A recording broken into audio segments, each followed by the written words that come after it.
Assalamualaikum warahmatullahi wabarakatuh. Saya Gubernanto dari Prodi Manajemen yang ingin presentasi mata kuliah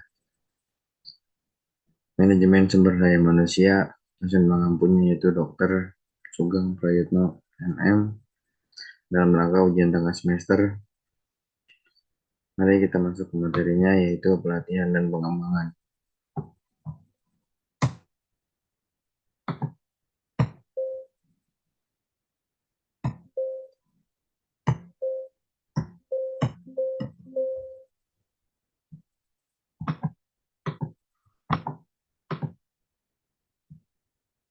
Pengantar Pengantar Human Resource Development Pelatihan dan Pengembangan SDM Sumber Daya Manusia dalam sebuah organisasi perusahaan adalah upaya untuk meningkatkan kualitas kehidupan kerja karyawan sehingga menghasilkan produk dan layanan dengan kualitas tinggi mungkin dengan target yang telah direncanakan. Biasanya pelatihan training merujuk pada pengembangan keterampilan bekerja vokasional yang dapat digunakan dengan segera. Disusun oleh Yogo Pernanto, saya sendiri di C8915026 Program Studi Manajemen Universitas Pancasakti. Kita akan membahas satu pengertian pelatihan dan pengembangan, dua jenis-jenis pelatihan dan pengembangan, tiga prinsip-prinsip pelatihan dan pengembangan, dan yang keempat tahapan dalam pelatihan dan pengembangan, lima manfaat dan kelemahan pelatihan dan pengembangan. Satu pengertian pelatihan dan pengembangan.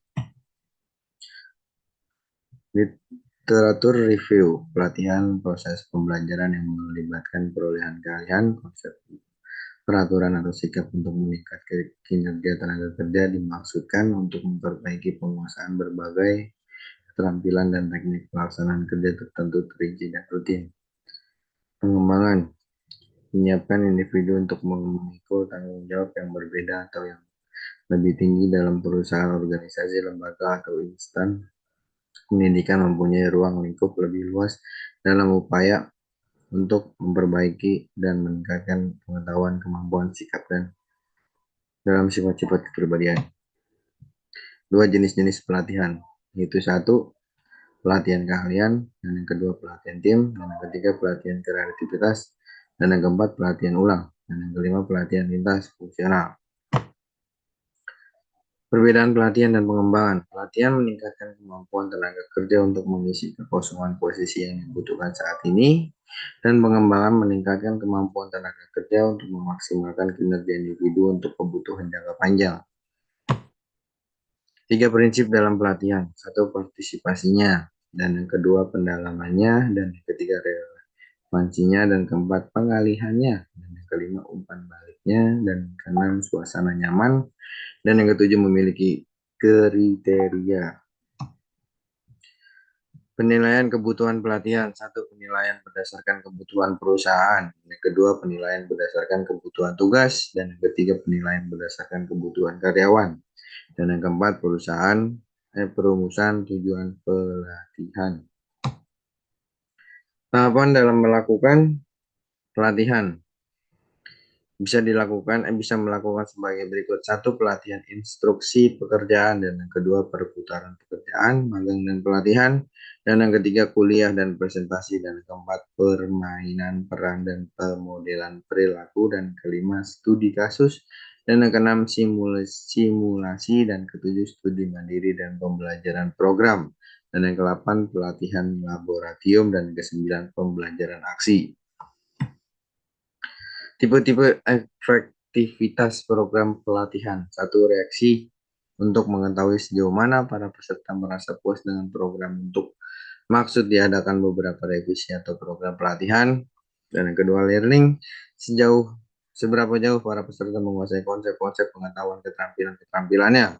Dan yang ketiga, behaviorus, perilaku dari para peserta sebelum dan sesudah pelatihan dapat dibandingkan guna mengetahui tingkat pengaruh pelatihan. Dan yang keempat, organizational result. Tujuan dari pengumpulan informasi pada level ini adalah untuk menguji dampak pelatihan terhadap sekelompok kerja atau organisasi secara keseluruhan.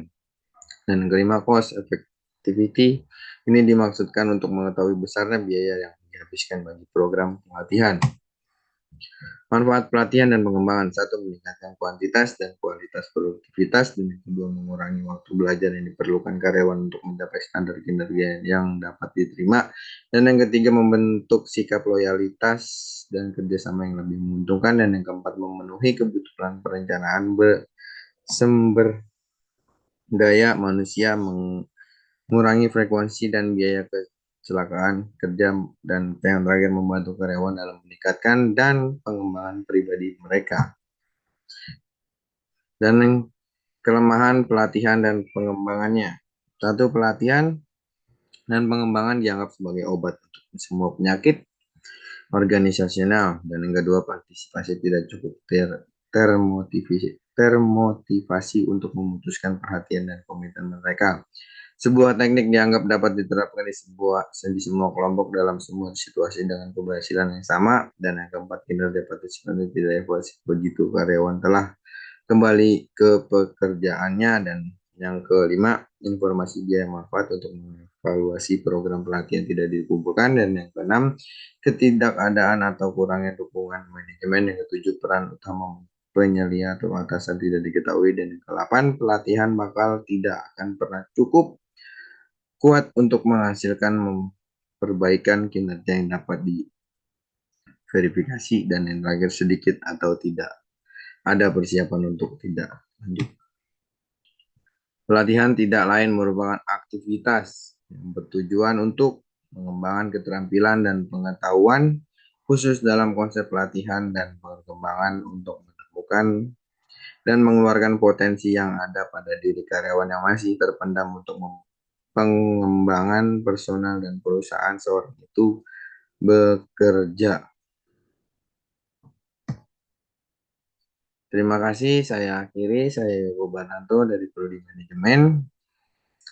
Assalamualaikum warahmatullahi wabarakatuh.